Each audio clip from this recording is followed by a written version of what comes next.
Hello student, आज हम पढ़ेंगे सामाजिक विज्ञान। सामाजिक विज्ञान के अंदर आपका अध्याय 10 भारत में कृषि, जिसका वीडियो फर्स्ट हमने पढ़ा था, जिसके अंदर कृषि के प्रकार पढ़े थे, कृषि की पद्धति पढ़ी थी और फसलों के बारे में पढ़ा था कि कौन सी ऋतु में कौन सी फसलें बोई जाती। आज उसके बारे में हम विस्तार से पढ़ेंगे कि जायद फसलें में कौन कौन सी फसलें बोई जाती है, कहाँ पर इसका उत्पादन अधिक होता है, इसके बारे में आज हम पढ़ेंगे।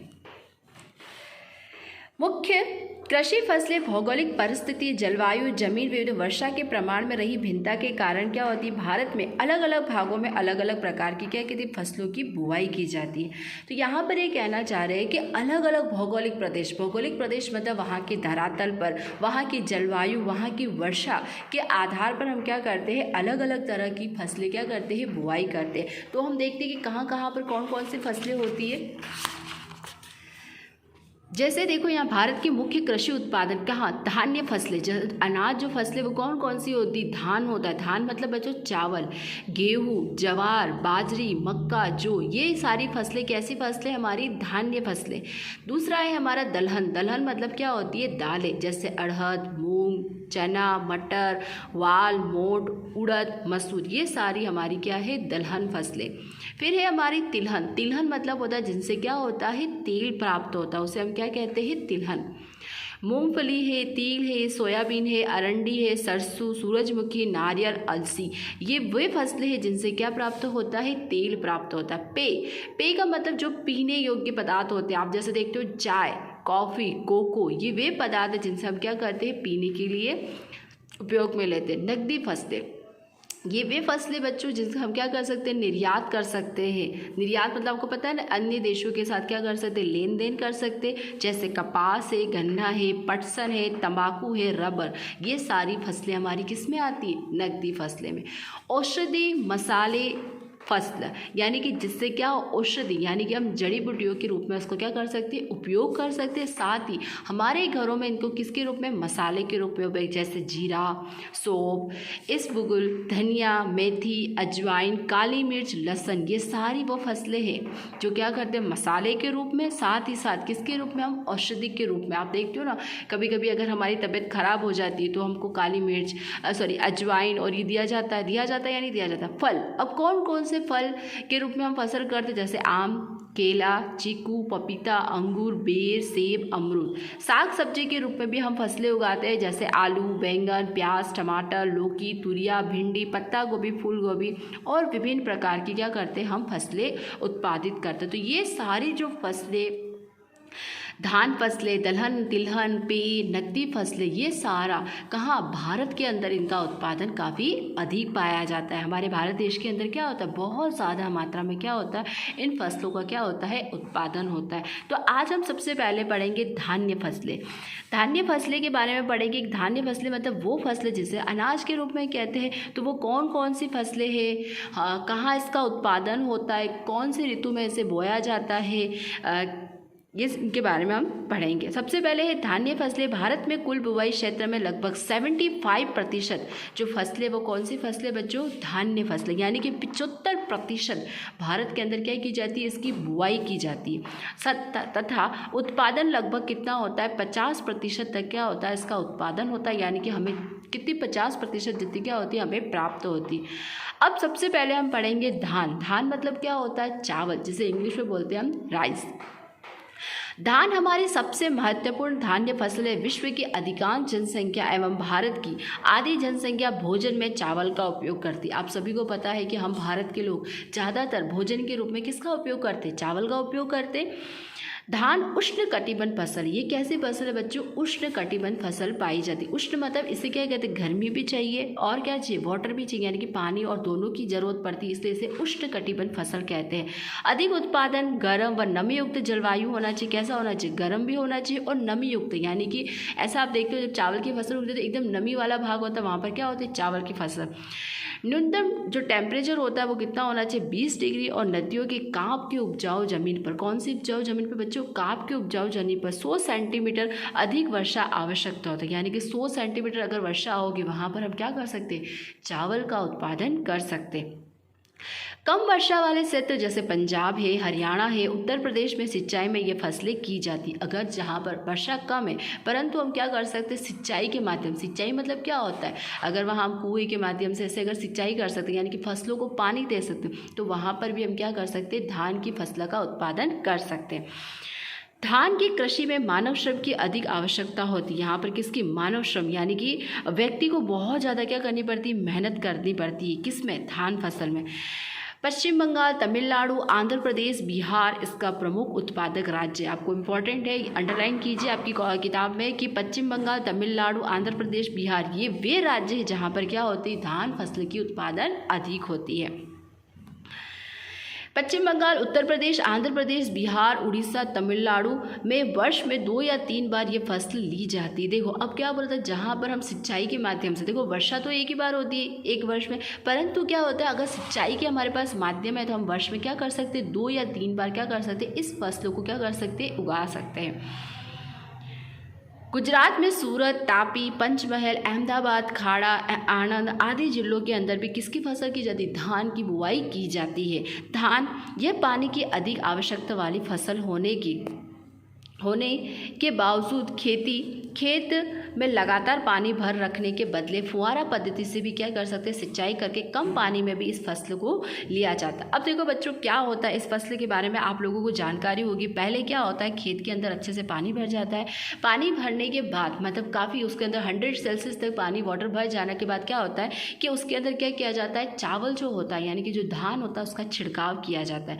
छिड़काव करने के बाद क्या किया जाता है, कम से कम 5 या 3 दिन के बाद क्या किया जाता है, वहाँ पर इस तरह की छोटी छोटी क्या निकल आते हैं, ये इस तरह से निकल आते हैं यानी कि धान निकल आता है। फिर क्या होता है, जो किसान होता है वो उस धान को क्या करता है, अलग अलग जगह पर क्या करता है, रोपित करता है और फिर धीरे धीरे ये धान क्या होता है, बड़ा होता है। कुछ इस तरह से धान बड़ा होता है और उसके बाद क्या की जाती है, इसकी कटाई और इससे क्या कहते हैं, थ्रेसर, आजकल तो आधुनिक मशीनों के द्वारा क्या किया जाता है, चावल को निकाला जाता है। ठीक है, नेक्स्ट हमारी जो धान्य फसल है वो कौन सी है, गेहूँ। आप सभी परिचित है गेहूँ से। धान के बाद गेहूँ, यह हमारे देश की दूसरी महत्वपूर्ण फसल है। पहली कौन सी थी, चावल, दूसरा कौन सा है बच्चों, गेहूँ। भारत की 1/3, यहाँ पर तृतीयांश मतलब क्या है, 1/3 जो कृषि भूमि पर होती है तो वो कौन सी कृषि होती है, गेहूं की कृषि। इस देश में उत्तर पश्चिम, आपको पता है भारत का उत्तर पश्चिम यानी कि इधर हिमाचल प्रदेश, पंजाब, हरियाणा वाला और इधर पश्चिम में हम देखें तो राजस्थान, गुजरात, ये वाला जो भाग है वहाँ पर अधिकांश भाग में किसकी कृषि की जाती है, गेहूँ की जाती है। भारत में रहने वाले लोगों को ये मुख्य भोजन है, मतलब पश्चिम और उत्तर में रहने वाले लोगों का ये मुख्य भोजन कौन सा है, गेहूँ। गेहूँ एक समशीतोष्ण कटिबंध या रबी फसल, आपको पता है कि सर्द में यानी कि सर्दी ऋतु में हम क्या करते हैं, रबी फसल का क्या करते हैं, उत्पादन करते हैं। गेहूं की फसल के लिए काली व उपजाऊ व दोमट मिट्टी चाहिए। बहुत इंपॉर्टेंट है कि मिट्टी कैसे चाहिए, जैसे अभी हमने चावल में बात करी थी, चावल में कैसी मिट्टी चाहिए हमको, काप मिट्टी, परंतु गेहूँ के अंदर हमें कौन सी उपजाऊ मिट्टी चाहिए, दोमट मिट्टी। बहुत इंपॉर्टेंट होता है मिट्टी का भी रोल किसी भी फसल के उत्पादन में, तो कौन सी मिट्टी चाहिए, दोमट मिट्टी। अंडरलाइन कीजिए अपनी कॉपी किताब में। 75 सेल्सियस तक वार्षिक वर्षा की आवश्यकता होती, कितनी, 75%। यहाँ पर कितनी बारिश होनी चाहिए, 75 सेंटीमीटर तक वार्षिक वर्षा होनी चाहिए। सिंचाई की सहायता से कम वर्षा वाले भागों में भी हम क्या कर सकते हैं, गेहूँ उत्पादित कर सकते हैं। यानी कि अगर कम वर्षा होती वहाँ पर भी हम किसके द्वारा, सिंचाई के द्वारा हम क्या कर सकते हैं, गेहूँ का उत्पादन कर सकते हैं। 100 सेंटीमीटर या उससे अधिक वर्षा वाले क्षेत्रों में गेहूं की बुआई नहीं होती। अगर 100 सेंटीमीटर से ज़्यादा अगर कहीं वर्षा होती तो वहाँ उस कंडीशन में हम वहाँ पर गेहूं उत्पादित नहीं कर सकते। क्यों बच्चों, क्योंकि इसको इतनी ज़्यादा वर्षा की आवश्यकता नहीं होती। कहने का मतलब इतनी ज़्यादा पानी की आवश्यकता नहीं होती। तो ऐसी कंडीशन में हम 100 सेंटीमीटर से अधिक वाले जगह पर हम क्या कर सकते, गेहूँ का उत्पादन नहीं कर सकते। गेहूँ की कृषि में यांत्रिकरण होने से श्रमिकों की आवश्यकता कम पड़ती है। आप देख रहे हो आजकल आधुनिक तौर पे हम देख रहे हैं कि मशीनों की वजह से क्या होता है, अधिक श्रम नहीं करना पड़ता। किसको, किसानों को। हरित क्रांति बहुत इंपॉर्टेंट है। हरित क्रांति ये गेहूं से संबंधित है। हरित क्रांति के बाद गेहूं का उत्पादन लगभग क्या हो गया है, दुगुना हो गया है। कैसा हो गया है, दुगुना। अभी हरित क्रांति के बारे में अब आपको आगे समझाऊंगी। दुगुना हो गया। गेहूं की कृषि मुख्य रूप से कहाँ पर, पंजाब, हरियाणा, पश्चिम उत्तर प्रदेश में होती। बहुत इंपॉर्टेंट है ये जो पंजाब और हरियाणा जो है वहाँ पर क्या होती है, बहुत ज़्यादा क्या होती है, गेहूं की कृषि होती। इसलिए पंजाब को गेहूं का भंडार भी कहा जाता है। देश में कुल गेहूं उत्पादन को 2/3 भाग इन राज्यों में होता है, यानी कि पूरे भारत के अंदर सबसे ज़्यादा अगर कहीं पर गेहूं का उत्पादन होता है वो कहाँ होता है? पंजाब और हरियाणा के अंदर। कितना? पूरे भारत के अंदर 2/3 जो है वो कहाँ? पंजाब और हरियाणा में, यानी कि पश्चिम उत्तर प्रदेश में ज़्यादा क्या होता है? गेहूं का उत्पादन होता है। इन राज्यों में सिंचाई की सुविधा होने से प्रति हेक्टर उत्पादन अधिक होता है। पंजाब में नहरों के पानी के कारण गेहूं की विपुल उत्पादन होती है। अब आपको पता है कि सरकार के द्वारा बहुत सारी बहुउद्देशीय परियोजना के माध्यम से नहर योजना, तो उससे भी क्या होता है? वहाँ पर गेहूं की उत्पादन अधिक होती है। इसी कारण पंजाब को गेहूं का भंडार कहा जाता है, जिसके बारे में मैंने आपको अभी बताया था कि पंजाब को क्या कहा जाता है? गेहूं का भंडार। क्यों? क्योंकि यहाँ पर अधिक मात्रा में क्या होता है? गेहूं का उत्पादन होता है। वेरी इंपॉर्टेंट है, अंडरलाइन कीजिए। बोर्ड की परीक्षा में पूछा जाता है कि ऐसा कौन सा राज्य है जिसे गेहूं के भंडार के नाम से जाना जाता है, तो वो राज्य कौन सा है बच्चों? पंजाब। मध्य प्रदेश, राजस्थान, गुजरात, महाराष्ट्र, पश्चिम बंगाल आदि राज्यों में भी गेहूं का उत्पादन होता है। गुजरात में भाल क्षेत्र में भलिया गेहूं होता है। कौन सा गेहूं होता है? भलिया गेहूं। इसके उपरांत महसाणा, राजकोट, जूनागढ़, खेड़ा में भी होता है। रोज बेरोज के भोजन के में उपयोग आने जाने वाले सभी प्रकार के अनाजों में सबसे इम्पॉर्टेंट कौन सा होता है? गेहूँ। आपको पता है हमारे घरों में हम रोज़ क्या करते? गेहूँ खाते, रोटी के रूप में बनाते, और भी बहुत सारे तरह तरह के पकवान भी अगर हमें बनाने तो हम किसका इस्तेमाल करते? गेहूं का। गेहूं के आटे से रोटी बनती है, भाकरी बनती है, सवैया बनता है, हलवा बनता है, लापसी बनती है, लड्डू बनता है, सुखड़ी, पाव, पूड़ी, केक, बिस्कुट आदि अन्य प्रकार के खाद्य वस्तु बना सकते हैं हम किसके? गेहूं के द्वारा। सभी प्रकार के अनाजों में गेहूं एक पौष्टिक तत्व अधिक होता है, इसलिए इसे अनाजों का राजा कहा जाता है। अंडरलाइन कीजिए, अनाजों का राजा किसे कहा जाता है? गेहूं को। जैसे आपने पढ़ा होगा फलों का राजा किसे कहते हैं? आम को। इसी प्रकार से अनाज का राजा वो कौन सा है? गेहूं है। अब देखो बच्चों, ये भारत का नक्शा है। भारत के नक्शे के अंदर आपको आपके बोर्ड के एग्ज़ाम के अंदर बताया जाता है कि कहाँ पर नक्शे के माध्यम से बताइए कि कहाँ पर अधिक मात्रा में क्या होता है? गेहूं की फसल होती। तो देखिए आप देख सकते हो, जैसे मैंने आपको बताया था उत्तर और पश्चिम वह क्षेत्र है जहाँ पर क्या होता है? गेहूं का उत्पादन अधिक होता है। तो आप देख लीजिए राजस्थान है, गुजरात है, महाराष्ट्र आ गया। इधर दक्षिण क्षेत्र में भी हम देख रहे हैं कि क्या हो रहा है? गेहूं का उत्पादन हो रहा है। इधर देखिए आप पंजाब, हरियाणा, ये सारा जो क्षेत्र है पूर्वी साइड भी हम देखने को मिल रहा है कि यहाँ पर भी क्या हो रहा है? गेहूं का उत्पादन अधिक हो रहा है। तो आप नक्शे में किसी भी प्रतीक के द्वारा, यहाँ पर लाइनिंग प्रतीक दे रखा था, आप किसी भी प्रतीक के द्वारा क्या कर सकते हो? नक्शे में बता सकते हो। नेक्स्ट है हमारा ज्वार, बाजरा, मक्की, जो भी भारत में अधिक उत्पादित होते जो मोटे अनाज के रूप में। अब हम पढ़ेंगे ज्वार। ज्वार यानी कि तीसरे नंबर का जो धान्य फसल है वो कौन सा है? ज्वार। गेहूं एवं धान के बाद ज्वार भारत में सबसे अधिक क्या होती है? उत्पादन होने वाली धान्य फसल है। पहली कौन सी पढ़ी थी हमने? चावल। दूसरा कौन सा पढ़ा था बच्चों? गेहूं। और अब हमारा जो तीसरा है वो कौन सा है? धान फसल। पठारी प्रदेश व शुष्क कम वर्षा वाले विस्तारों में इस फसल के बड़े पैमाने पर क्या की जाती? बुआई। ज्वार खरीफ फसल एवं रबी फसल। ज्वार जो होता है बच्चों वो खरीफ फसल भी है और रबी फसल दोनों है। क्यों? क्योंकि इसे ज़्यादा ना तो वर्षा की आवश्यकता होती है ना ही कम। तो ये 25 से 30 डिग्री टेम्परेचर पर 50 सेंटीमीटर वर्षा और काली व दोमट मिट्टी पर भी क्या होता है? जमीन के अनुकूलन में क्या किया जाता है? इस फसल की बुआई की जाती है। अब ज्वार कहाँ कहाँ उत्पादित होता है? महाराष्ट्र के अंदर, कर्नाटक के अंदर, आंध्र प्रदेश, तमिलनाडु, गुजरात आदि राज्यों में भी क्या होता है? इसका अधिक उत्पादन होता है। ये आपसे प्रश्न पूछा जाता है कि कहाँ कहाँ उत्पादित होता है, तो अंडरलाइन कीजिए कहाँ कहाँ? महाराष्ट्र, कर्नाटक, आंध्र प्रदेश, तमिलनाडु, गुजरात में। गुजरात में अधिक बुवाई सूरत व तापी जिले में होती है। अब देखो गुजरात, क्योंकि हम गुजरात के बारे में पढ़ रहे हैं, तो गुजरात के अंदर कहाँ पर होती है? सूरत और तापी जिले के अंदर ज़्यादा मात्रा में क्या होती है? ज्वार की बुआई होती है। ज्वार पशु चारे के रूप में भी विशेष उपयोगी। आपको पता है धान निकालने के बाद, यानी कि धान्य जो फसल है उसको निकालने के बाद जो बच जाता है तो वो क्या होता है? पशु चारण के लिए, यानी कि चारे के रूप में हम क्या करते हैं? उपयोग करते हैं। हमारा जो चौथा है वो कौन सा है बच्चों? बाजरी। बाजरी श्रमिक अनाज माना जाता है। 25 से 30 डिग्री टेम्परेचर पर या 40 से 50 सेंटीमीटर वर्षा यानी कि हल्की रेतीली जमीन पर क्या किया जाता है? इसका उत्पादन किया जाता है। राजस्थान, गुजरात, उत्तर प्रदेश, महाराष्ट्र इन राज्यों के अंदर क्या होता है? इसका उत्पादन होता है। गुजरात में बाजरी की बुआई बनासकांठा जिले में। वेरी इंपॉर्टेंट है, गुजरात के अंदर कहाँ पर होता है? बनासकांठे के अंदर। नेक्स्ट हमारा आता है मक्का। ये सारे हम धान्य फसल पढ़ रहे हैं, यानी कि जिससे हमें अनाज के रूप में कहते हैं, उनके बारे में पढ़ रहे हैं। हमारा मक्का। मक्का के बारे में आप सभी जानते हो कि मक्का कैसी फसल है बच्चों, खरीफ फसल। खरीफ फसल क्यों? क्योंकि ये वर्षा ऋतु में बोई जाती है, इसलिए हम इसको कौन सी फसल कहते हैं, खरीफ फसल। धान एवं गेहूं के बाद विश्व में अगर मक्का की सबसे अधिक क्या की जाती है, बुआई की जाती है। आपको पता ही होगा, जैसे हमारे राजस्थान और इधर की बात करें तो यहाँ पर सबसे ज़्यादा किसकी बुआई की जाती है, मक्का की जाती है। मक्के की फसल पर्वतीय क्षेत्रों में अधिक होती है। अब ये कहाँ पर पाई जाती है बच्चों, पर्वतीय क्षेत्र, यानी कि जहाँ पर पर्वतीय क्षेत्र है वहाँ पर क्या होती है, अधिक मात्रा में क्या होती है, मक्का की बुआई।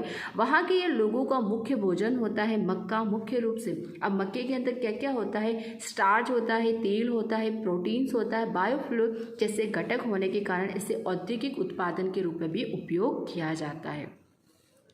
ये फसल जो होती है ढनाल वाली, काली, कड़ी, पथरीली व पानी में निरंतर तले जमीन यानी कि माफिक आदि होती है। 50 से